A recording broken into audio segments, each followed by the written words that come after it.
मी महल्ले sir गेल्या 30 वर्षापासून दिव्य स्पर्धा परीक्षा अकॅडमी ही संस्था भंडारा आनंद मंगल कार्यालयाजवळ सुरू आहे। विद्यार्थी मित्रांनो, आजचं युग हे स्पर्धेचं युग आहे। सर्वच असे म्हणतात की या स्पर्धेमध्ये टिकणं ही काळाची गरज आहे, कारण आता आधुनिकतेकडे हे आहे। मी जो या क्षेत्रामध्ये आलो जवळपास 1996 पासून 1996 ते 97ला मी भंडारा येथे फक्त 10 विद्यार्थ्यांवर बॅच सुरू केली होती। तेव्हा 2000 साली म्हणजे 97-98ला पहिला रिझल्ट मिळाला। 98मध्ये तलाठी या पदासाठी आपल्या आणि MPSC टायपिस्ट या पदासाठी जवळपास 6 विद्यार्थी नियुक्त झाले। आज त्यापैकी काही तहसीलदार आहेत आणि काही मंत्रालयामध्ये जे टायपिस्ट लागले होते ते सुद्धा एक चांगल्या उच्च पदस्थ आहेत। जे जिल्हा परिषदमध्ये क्लार्क लागले होते आज ते कक्ष अधिकाऱ्यापर्यंत पोहोचले। विद्यार्थी मित्रांनो, 2000 साली बँकेमध्ये स्टेट बँकेमध्ये फक्त 2 जागा होत्या। त्यामध्येही भंडाऱ्याच्या म्हणजे एकूण 50 जागेपैकी भंडाऱ्याचे आपले 2 विद्यार्थी नियुक्त झाले होते। विद्यार्थी मित्रांनो, जेव्हा मी भंडारा क्षेत्रामध्ये आलो तेव्हा अगदी नवीन होतं। भंडारा विभागामध्ये स्पर्धा परीक्षेची उणीव होती। बरेचसे महाविद्यालयांना मी जेव्हा व्हिजिट दिली तेव्हा असं कळलं की विद्यार्थ्यांना नेट सेट किंवा MPSC UPSC बँकिंग या क्षेत्राची कुठलीही इन्फॉर्मेशन प्राप्त नव्हती। अशा अवस्थेमध्ये मी प्रत्येक महाविद्यालयामध्ये शाळेमध्ये इकडे तिकडे जात असताना स्पर्धा परीक्षेचा काय केला प्रचार केला आणि नंतर स्पर्धा परीक्षे वर्ग सुरू झाले आणि MPSCमध्ये सुद्धा रिझल्ट मिळाला आणि बँकिंग क्षेत्रामध्ये सुद्धा मुलं लागत होते। कारण बरेचदा काय होतं की मुलांना असं वाटते की त्या काळात तो काळच असा होता की पैसे देऊन नोकऱ्या मिळतं किंवा D.Ed किंवा B.Ed बस D.Ed आणि B.Ed कडे वळत होते आणि D.Ed B.Ed करून एक सहज अशी नोकरी प्राप्त होते। ती म्हणजे कोणती तर शिक्षकाची, आणि या शिक्षकाची नोकरी त्यावेळेस मिळत होती। D.Ed TETसाठी माझ्याकडे मुलं येत होते। त्यावेळेस काही CET एक्झाम देऊन जिल्हा परिषदमध्ये नियुक्तसुद्धा झाले। परंतु मी मुलांना त्यावेळेस सांगितलं होतं की लक्षात ठेवा, हे जे शिक्षण क्षेत्र आहे हे शिक्षण तंत्र जे जिल्हा परिषदच्या भरोशावर आहे हे कधी ना कधी काय होईल, नक्कीच यामध्ये CBSE काय करेल, पुढील वाटचाल येईल।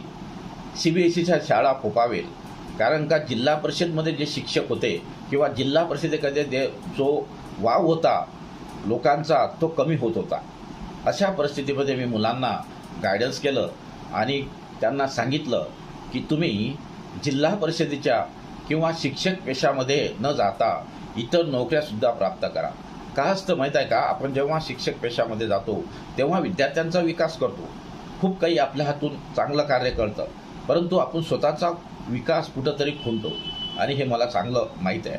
गेल्या 30 वर्षामध्ये जर बघितलं, मी घडवलेले विद्यार्थी जे शिक्षकी पेशामध्ये होते ते जास्तीत जास्त हेडमास्टर म्हणून नियुक्त झाले, परंतु बँकिंग पेशामध्ये म्हणजे असे अनेक नाव आहे। सचिन खोत आहे, त्यात 2000 सालचे, त्यानंतर एक राजू हेडाऊ आहे, तसे अनेक असे मी तुम्हाला उदाहरण सांगतो। रवी हेडाऊ, त्याच्यानंतर तुम्हाला घनश्याम हेडाऊ, हे त्यावेळेस नियुक्त झाले होते। घनश्याम हेडाऊ हा मंत्रालयात लागला होता, जो माझ्याकडे एक अर्बन बँकेचं खातं काढण्यासाठी आला होता। BCom झालेला विद्यार्थी होता आणि स्टेनो केलं होतं त्या विद्यार्थ्याने।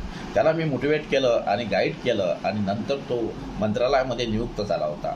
असाच हा आज जर म्हटलं तुम्ही रवी हेडाऊ हा आता सध्या झोनल मॅनेजर आहे बँकेचा, आणि इतर अजून सचिन खोत वगैरे हे सुद्धा कॅनरा बँकेमध्ये इतर चांगल्या हुद्द्यावर नोकऱ्या करत आहेत। त्यावेळेस जे मुलं नियुक्त झाले भूमी अभिलेखमध्ये किंवा एका छोट्याशा पोस्टिंगवर नियुक्त झालेले विद्यार्थी आज मोठ्या पदावर पोचले।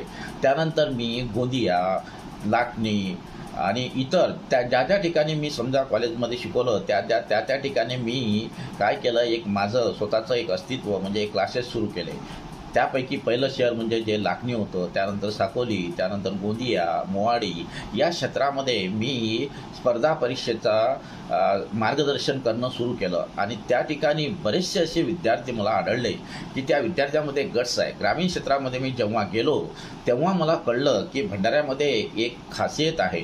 जर यांना आपण मोटिवेट केलं आणि मोटिवेट केलं तर आपल्याला नक्कीच फायदा होऊ शकतो. आणि म्हणून मी 2005ला म्हणजे जे टेम्पररी नोकरी होती त्याकडे मी दुर्लक्ष केलं आणि शिकवण्याकडे म्हणजे माझ्या प्रायव्हेट सेक्टरकडे मी सर्वात जास्त महत्त्व दिलं. चला आपल्या हातून काही लोकांचा विकास होईल हे मला असं वाटलं. आणि 2006 ते 2007ला एक जाहिरात निघाली स्टेट बँकेची, त्यामध्ये 15,000 जागा होत्या आणि ती जाहिरात माझ्यासाठी सर्वात महत्त्वाची राहिली. तोपर्यंत मी लाखनीसुद्धा सेंटर चालवत होतो, मोहाडी सेंटर चालवत होतो, त्यानंतर तुम्हाला साकोलीला सुद्धा सेंटर होतं माझं, अशा अवस्थेमध्ये गोंदियाला सुद्धा होतं आणि माझा प्रचार झाला होता. तर खूप काही मेहनत केली मी या क्षेत्रामध्ये. मी पायदळ होतो, कारण का भंडाऱ्यात जेव्हा आलो तेव्हा माझ्याकडे काहीच नव्हतं आणि मी प्रत्येक ठिकाणी निस्वार्थपणे मी काय केलं, मुलांना गायडन्स केलं सुरुवातीला आणि सांगितलं प्रत्येक कॉलेजमध्ये चर्चासत्र. आणि जेव्हा जात होतो तेव्हा मुलांना सांगत होतो की येणारा काळ हा स्पर्धेचा आहे आणि या स्पर्धेच्या काळामध्ये जर तुम्हाला टिकायचं असेल तर तुम्हाला स्पर्धा परीक्षेकडे वळावंच लागेल, कारण मामा किंवा लग्ग्याने नोकऱ्या मिळणं कठीण होईल आणि तुम्हाला मिळू शकत नाही. आणि अशा अवस्थेमध्ये 2006-07च्या जो स्टेट बँकेचा रिझल्ट लागला तो माझ्या फेवरमध्ये लागला आणि नंतर मी फक्त भंडाऱ्याकडेच लक्ष वळवलं. आणि नंतर 2007 पासून तर 2012पर्यंत असंख्य मुलांना मी नोकऱ्या दिल्या. मग त्यांना बँकिंग क्षेत्राकडे होते. माझ्याकडे DED CET तयारी करण्यासाठी अश्विनी बडोले नावाची मुलगी, त्यानंतर शिवा शेळके नावाची मुलगी, भारती, अशा 2-3 मुली माझ्याकडे आल्या होत्या. त्यांच्यामध्ये गट्स बघितलं, त्यांना बँकिंग क्षेत्राकडे ते म्हणजे कमी पडत होते तेव्हा त्यांना मोटिवेट केलं मी आणि MPSCकडे आज त्या सेल टॅक्स इन्स्पेक्टर, आता सेल टॅक्स ऑफिसर झाल्या असेल, त्यांच्या भावी आयुष्यासाठी मी सुद्धा हे करतो. असे अनेक विद्यार्थी मी घडवले. मी तुम्हाला जे सांगणार आहे, कारण का एक चष्मा विकणारा विद्यार्थी म्हणजे चष्म्याचं दुकान असणारा विद्यार्थी हा प्रकाश भुर्डे हा जेव्हा माझ्याकडे क्लास आला होता, लग्न झालेलं होतं आणि लग्न झालेलं असताना मुक्त विद्यापीठातून शिक्षण घेतलं आणि एका मुलीचे वडील होता. अशा अवस्थेमध्ये मी त्याला गाईड केलं आणि तो आज स्टेट बँकेमध्ये कार्यरत आहे. आता शाखा प्रबंधक म्हणून नियुक्त झाला आहे. त्यानंतर बरेचसे असे विद्यार्थी मी घडवले की मी एका कार्यक्रमात गेलो होतो तेव्हा तिथं एक वेटर म्हणून मुलगा होता आणि वेटर म्हणून मुलगा असताना मी त्याला आणलं आणि तो मुलगा फक्त BBA पूर्ण झालेलं नव्हतं. त्यावेळेस बँकेत 12वीच्या बेसवर नोकऱ्या होत्या आणि 12वीच्या बेसवर असल्यामुळे मी त्याला गाईड केलं. पूर्ण फीजही पेड केली नव्हती. अशा अवस्थेमध्ये मी त्याला बँकिंगकडे वळवलं आणि नंतर तो स्टेट बँकेमध्ये नियुक्त झाला आणि आज चांगल्या पदावर काम करत आहे आणि यशस्वी आहे. विद्यार्थी मित्रांनो, असे अनेक उदाहरणं आहे. एक बरेचसा असा मला एक उद्योगपत्याचा मुलगा आला होता, ज्याचं मेटल होतं. त्यांना परीक्षेला फक्त किती दिवस राहिले होते, 1 महिना राहिला होता आणि अशा अवस्थेमध्ये त्याचं BSc पूर्ण झालं नव्हतं. आणि IBPSमध्ये असा रूल होता की नंतर IBPS येणार होतं 2011ला आणि 2011-12ला हे ग्रॅज्युएशनवर IBPSच्या एक्झाम येणार होत्या आणि त्यामुळे त्याचं ग्रॅज्युएशन कंप्लीट नसताना मी त्याला 3 महिन्यामध्ये पूर्णतः ट्रेन केलं, 2 ते 3 महिन्यामध्ये. आणि तो आज पंजाब नॅशनल बँकेमध्ये कार्यरत आहे.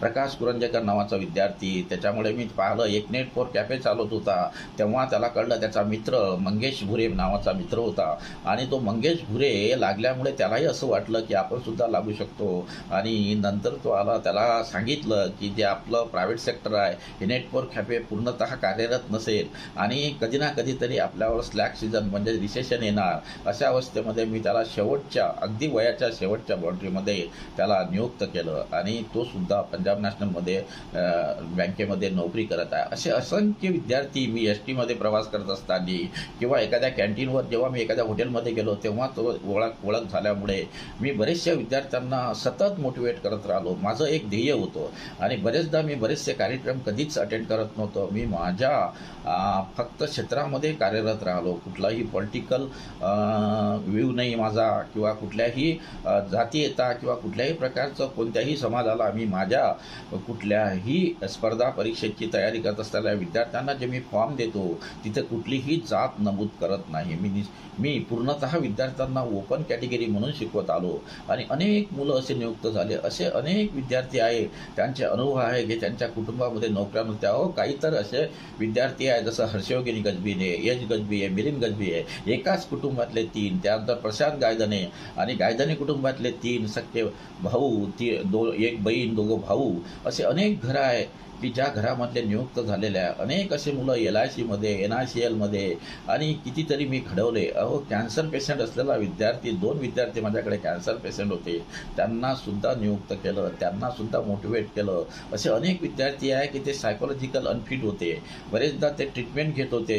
एका मानस म्हणजे तज्ज्ञाकडे ते ट्रीटमेंट घेत होते. अक्षरशः आयुष्यातून पूर्णतः हे झालेले विद्यार्थी ज्यांनी पूर्णतः शिक्षण आपलं लॅप्स केलं, त्यानंतर मुक्त विद्यापीठातून त्यांनी शिक्षण पूर्ण केलं आणि अशा मुलांना मी घडवलं. आणि म्हणूनच मला सर्वात महत्त्वाचं मला असं वाटते की मी ज्या क्षेत्रामध्ये, मी भंडारा यासारख्या क्षेत्रामध्ये ज्या ठिकाणी स्पर्धा परीक्षेचा कुठलाही गंध नव्हता, अशा अवस्थेमध्ये मी लोकांना मोटिवेट केलं. कमीत कमी जवळपास 135 मुलं असे आहे माझ्या अकॅडमीमार्फत जे नियुक्त झाले, ते मुक्त विद्यापीठातून शिकलेले आहेत.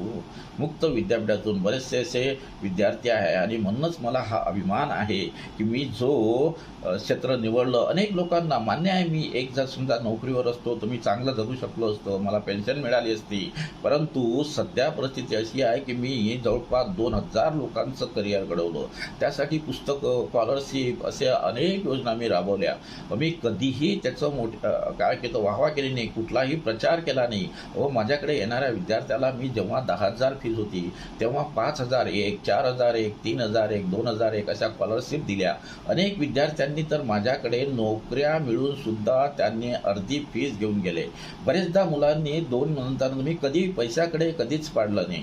नाहीतर माझ्याकडे जवळपास सुमारे आजपर्यंत मी 8,000 विद्यार्थ्यांना शिकवलं, परंतु 8,000 विद्यार्थ्यांपैकी 2,000 विद्यार्थी नियुक्त झाले, ज्यांचं रेकॉर्ड माझ्याकडे आहे. परंतु समजा जे विद्यार्थी नियुक्त झाले नाही ते सुद्धा एका पॉलिटिकल क्षेत्रामध्ये असो किंवा कुठल्याही बिझनेसमध्ये असो अतिशय चांगल्या स्थितीमध्ये आहे. त्यांना मी नेहमी शिकवलं की माणसानं कधी हिंमत हरू नये. प्रत्येकाने आपण जर प्रयत्न केला तर तुमच्यामध्ये गट्स आहे, तुम्ही कोणत्याही क्षेत्रामध्ये आपलं नाव करू शकता आणि तुम्हाला नक्कीच यश मिळेल. असे अनेक विद्यार्थी मला भेटतात, तेव्हा त्यांना कळलं की सरांनी जे सांगितलं आपल्याला ते मोलाचं होतं. मी विद्यार्थ्यांना केवळ घडवलंच नाही, त्यांचं करिअर घडवलं नाही, तर त्यांना अनेक असे पुस्तकं, मी लाखो रुपयाचे पुस्तकं मुलांना दिले. अनेक अशा मुलांवर खर्च केला मी, स्कॉलरशिप दिली मुलांना, त्यामुळे त्यांना कार्यक्रम राबवले, अनेक असे कॅम्प पडवले. IMA हॉल सारखा जो हॉल मी 10 दिवसासाठी बुक करत असतो, 5 दिवसासाठी आम्ही कार्यक्रम केले, मुलांना मोटिवेट केलं. आणि मला माहीत आहे इन्स्पिरेशन फक्त 1% रोल असतो आणि त्यांच्याकडून हार्डवर्क करून घेतलं. वेळेला खूप महत्त्व दिलं मी, कारण का वेळ 6ची बॅच म्हटलं तर महल्ले सर फेमस, आणि म्हणून मी 6च्या बॅचमध्ये मुलांना बोलावत होतो आणि मुलंसुद्धा आले. अनेक असे विद्यार्थी आहे माझ्या याच्यामध्ये 18 परीक्षा पास केल्या. आजच्या मुलांना असं वाटते की त्यांनी अजूनपर्यंत प्री पास केली नाही, अजूनपर्यंत मेन पास केलं नाही, तरी ते फ्रस्ट्रेशनमध्ये येतात.